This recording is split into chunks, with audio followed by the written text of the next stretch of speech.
नमस्कार,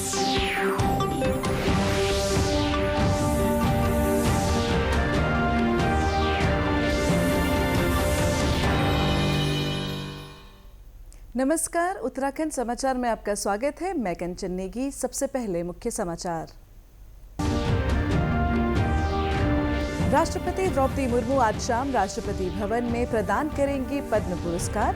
पहले चरण में 71 हस्तियों को पद्म पुरस्कारों से किया जा रहा है अलंकृत।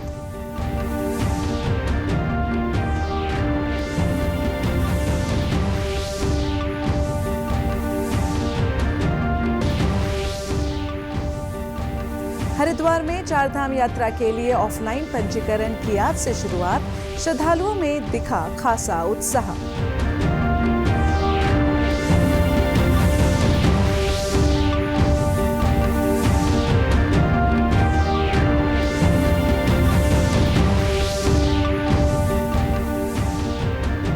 और बाबा केदार की पंचमुखी उत्सव मूर्ति केदारनाथ धाम के लिए रवाना। आगामी 2 मई को खुलने हैं केदारनाथ धाम के कपाट। अब समाचार विस्तार से। राष्ट्रपति द्रौपदी मुर्मू आज शाम राष्ट्रपति भवन में नागरिक सम्मान समारोह में पद्म पुरस्कार प्रदान करेंगी। पहले चरण में 71 हस्तियों को पद्म पुरस्कारों से अलंकृत किया जा रहा है। देश के सर्वोच्च नागरिक सम्मानों में शामिल पद्म पुरस्कार 3 श्रेणियों पद्म विभूषण, पद्म भूषण और पद्मश्री में दिए जाते हैं। आपको बता दें कि कला, समाज सेवा, जनहित कार्य, विज्ञान और अभियांत्रिकी, व्यापार और उद्योग, चिकित्सा, साहित्य के साथ शिक्षा, खेलकूद और लोक सेवा सहित विभिन्न क्षेत्रों में ये सम्मान दिया जाता है। इस वर्ष गणतंत्र दिवस की पूर्व संध्या पर सरकार ने 139 पद्म पुरस्कारों की घोषणा की थी। इसमें 7 पद्म विभूषण, 19 पद्म भूषण और 113 पद्मश्री पुरस्कार हैं। सुविख्यात वायलिन वादक और संगीतकार डॉक्टर एल सुब्रमण्यम और गैस्ट्रोएंटरोलॉजिस्ट डी नागेश्वर रेड्डी पद्म विभूषण से सम्मानित किए जाने वालों में हैं।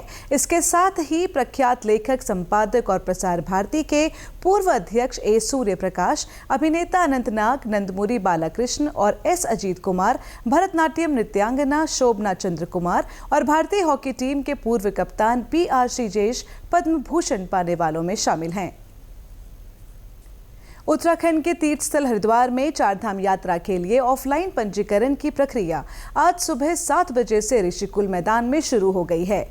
इस अवसर पर देश के विभिन्न राज्यों से आए श्रद्धालुओं में खासा उत्साह देखने को मिल रहा है। सुबह से ही तीर्थयात्री लंबी लंबी कतारों में खड़े होकर अपने पंजीकरण की प्रतीक्षा करते नजर आए। ऋषिकुल मैदान में स्थापित चारधाम यात्रा पंजीकरण केंद्र पर इस बार विशेष व्यवस्थाएं की गई हैं। पंजीकरण प्रक्रिया को सुगम बनाने के लिए 20 काउंटर स्थापित किए गए हैं। इनमें से 18 काउंटर सामान्य पुरुष और महिला श्रद्धालुओं के लिए आरक्षित हैं, जबकि विशेष रूप से दिव्यांग, वरिष्ठ नागरिकों और विदेशी पर्यटकों के लिए अलग काउंटर खोला गया है। इस व्यवस्था से सभी श्रेणियों के तीर्थयात्रियों को सहूलियत मिलने की उम्मीद है। वहीं श्रद्धालुओं की भारी भीड़ को देखते हुए प्रशासन ने सुरक्षा व्यवस्था के पुख्ता इंतजाम किए हैं। पंजीकरण केंद्र पर पानी, छाया और बैठने की व्यवस्था की गई है ताकि तीर्थयात्रियों को किसी प्रकार की असुविधा न हो। इसके अलावा मेडिकल सुविधाएं और पुलिस बल की तैनाती भी की गई है ताकि किसी भी आपात स्थिति से निपटा जा सके। केदारनाथ धाम के कपाट आगामी 2 मई को श्रद्धालुओं के लिए खुलने जा रहे हैं, जिसके लिए तैयारियां शुरू हो गई हैं। बाबा केदार की पंचमुखी उत्सव मूर्ति को आज रावल भीमा शंकर लिंग ने केदारनाथ धाम के लिए प्रस्थान कराया। पंचमुखी उत्सव मूर्ति को आज सुबह के समय पहले पंच स्नान करवाया गया और डोली में विराजमान कर साज सज्जा की गई।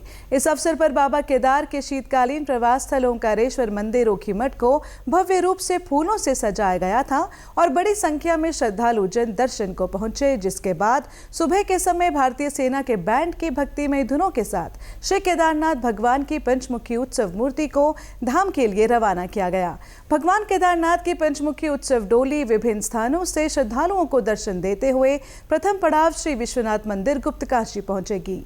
बद्रीनाथ केदारनाथ मंदिर समिति के मुख्य कार्याधिकारी विजय प्रसाद थपलियाल ने बताया कि गुप्तकाशी में रात्रि विश्राम के बाद 29 अप्रैल को गुप्तकाशी से दूसरे पड़ाव फाटा के लिए प्रस्थान स्नान कर रात्रि विश्राम करेगी। 23 अप्रैल को फाटा से श्री गौरी माता मंदिर गौरीकुंड प्रस्थान एवं रात्रि विश्राम होगा। यहां से 1 मई को श्री केदारनाथ धाम प्रस्थान होगा तथा शाम तक पंचमुखी डोली श्री केदारनाथ धाम पहुंच जाएगी। 2 मई को सुबह 7 बजे श्री केदारनाथ धाम के कपाट श्रद्धालुओं के दर्शनार्थ खुलेंगे। 1 मई को बाबा केदार की डोली श्री केदार धाम में पहुंच जाएगी और 2 मई को प्रातःकालीन 6 बजे बाबा केदार के कपाट विधिवत पूजा अर्चना के साथ खुलेंगे। और इस बार मुझे लगता है कि भीड़ की संख्या काफी ज्यादा रहेगी। पिछले साल अगर मैं पूरे 4 धाम की बात करूँ तो लगभग 48 लाख आए, लेकिन इस बार जो अनुमान है लगभग 60 लाख से ज्यादा लोग जो है श्रद्धालु दर्शन करेंगे। और हमारी केटीसी की तरफ से पूरी जो व्यवस्था है चाक चौबंद कर दी। हमारे गेस्ट हाउस हैं, हमने अच्छी सर्विस कर दी, भंडारा वगैरह हम सब लोग लगा रहे हैं और प्रशासन, जिला प्रशासन और शासन का इसमें पूरा सहयोग है। सारे लोग मुस्तैदी से काम करें और मुझे लगता है बहुत अच्छे दर्शन श्रद्धालुओं को इस बार होंगे। उत्तराखंड में होने वाली पवित्र चारधाम यात्रा 2025 की शुरुआत 30 अप्रैल को गंगोत्री और यमुनोत्री धाम के कपाट खुलने के साथ होगी। इसके बाद 2 मई को केदारनाथ धाम और 4 मई को बद्रीनाथ धाम के कपाट खोले जाएंगे। वहीं यात्रा को लेकर तैयारियां जोरों शोरों पर की जा रही हैं। वहीं इसी कड़ी में मुख्यमंत्री पुष्कर सिंह धामी ने चारों धामों में मुख्य सेवक भंडारा के लिए जाने वाले सेवादारों की टीम को हरी झंडी दिखाकर रवाना किया। देखिए हमारी खास रिपोर्ट।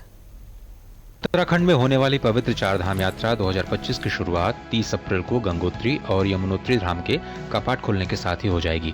इसके बाद 2 मई को केदारनाथ धाम और 4 मई को बद्रीनाथ धाम के कपाट खोले जाएंगे। उत्तर की चारधाम यात्रा में 4 प्रमुख तीर्थ स्थल आते हैं: गंगोत्री, यमुनोत्री, केदारनाथ और बद्रीनाथ। मान्यता है कि इन चारों धामों की यात्रा करने से श्रद्धालुओं को मोक्ष की प्राप्ति होती है। यही वजह है कि न सिर्फ भारत से बल्कि विदेशों से भी लोग चारधाम यात्रा के लिए आते हैं। हर साल लाखों श्रद्धालु इस यात्रा का हिस्सा होते हैं। चारधाम यात्रा की शुरुआत पारंपरिक रूप से हरिद्वार से होती है। सबसे पहले श्रद्धालु यमुनोत्री धाम जाते हैं, फिर गंगोत्री, उसके बाद केदारनाथ और अंत में बद्रीनाथ। चारधाम यात्रा हरिद्वार, ऋषिकेश या देहरादून से शुरू की जा सकती है। हर साल शासन चारधाम यात्रा की पूरी तैयारियां करता है ताकि यात्रा के दौरान श्रद्धालुओं को किसी भी तरह की परेशानी न हो। इस साल भी यात्रियों की सुविधा और सुरक्षा के पर्याप्त प्रबंध किए जा रहे हैं।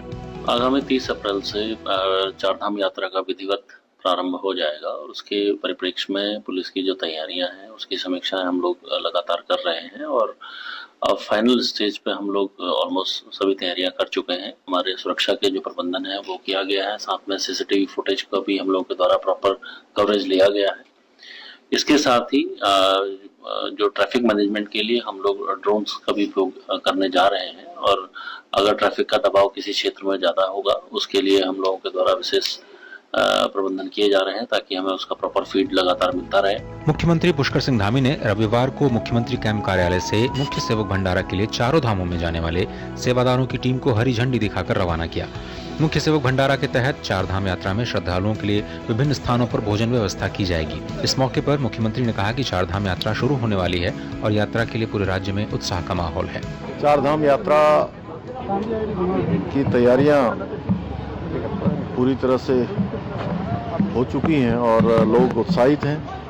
हर साल जो अलग अलग तरीके से सेवा के कार्य करते हैं, चाहे वो भंडारे के रूप में हो, चिकित्सा दल के रूप में हो, अन्य सहायता शिविर हों, यात्रा में सहयोग करने के लिए अनेक स्थानों पर लोग अपने अपने अलग अलग तरीके से काम करते हैं। सभी लोग बहुत उत्साहित हैं और ये एक तरह से बहुत बड़ा मैं कहूँ कि पर्व भी कहिए इसको और एक तरह से राज्य के लिए एक बहुत लोगों को इसका इंतजार रहता है। चारधाम यात्रा के लिए श्रद्धालु उत्तराखंड पहुंचने लगे हैं।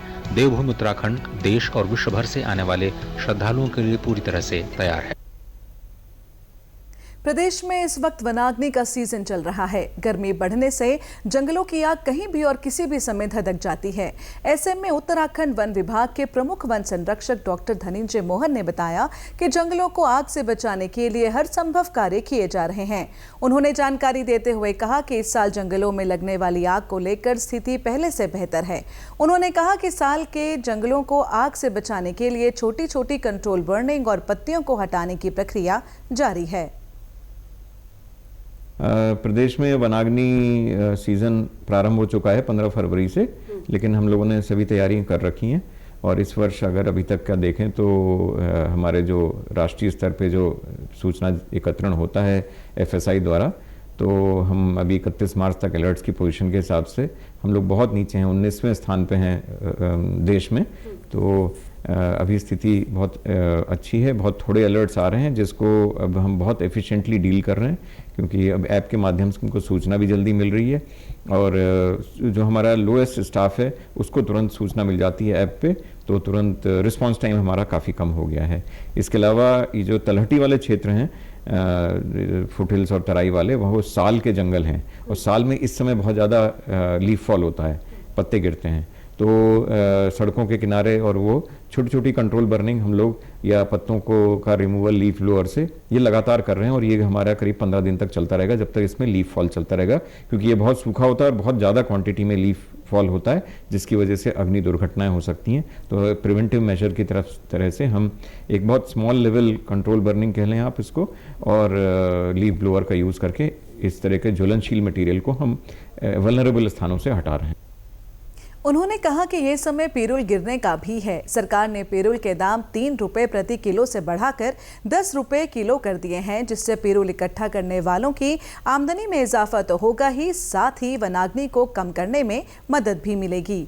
वहीं डॉक्टर धनंजय ने शीतलाखेत मॉडल की प्रशंसा करते हुए कहा कि स्थानीय लोगों ने इस मॉडल के तहत 1 दशक से अपने जंगलों को आग से बचा कर रखा है। उन्होंने कहा कि इस मॉडल से सीख लेने के लिए अन्य जिलों के स्थानीय लोगों को इस स्थान पर भेजा गया है, ताकि वे भी अपने क्षेत्रों में इस मॉडल को लागू कर सकें और अपने जंगलों को आग से बचा सकें। तो हम जागरूकता के बारे में तो बहुत विस्तार से इस बार कार्रवाई हुई है।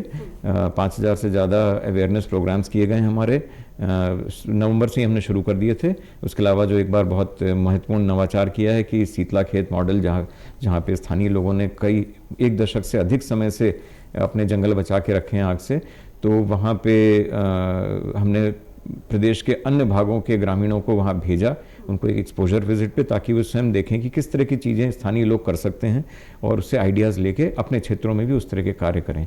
तो हम लोगों ने लोगों के इन्वॉल्वमेंट के लिए बहुत कुछ किया है और एक बहुत बड़ा कदम हमारी सरकार द्वारा उठाया गया है कि जो पिरूल है, जो कि एक चीड़ क्षेत्र में जो कि बहुत ज्वलनशील होते हैं, तो वहाँ की पिरूल सफाई के लिए लोगों को जो प्रोत्साहन राशि में 3 रुपये प्रति किलो दिया जाता था, उसको बढ़ा के 10 रुपये प्रति किलो किया जा रहा है। तो अब पिरूल का भी गिरने का सीज़न आ गया है और हमें उम्मीद है कि इस वर्ष बड़ी मात्रा में पिरूल एकत्रण करके लोगों को आमदनी भी होगी और साथ में हमारे वनाग्नि के खतरे को भी टाला जा सकेगा। इसी के साथ अभी तक के समाचार समाप्त हुए। दूरदर्शन समाचारों से जुड़े रहें। मिलते हैं फिर शाम 5 बजे के बुलेटिन में। नमस्कार।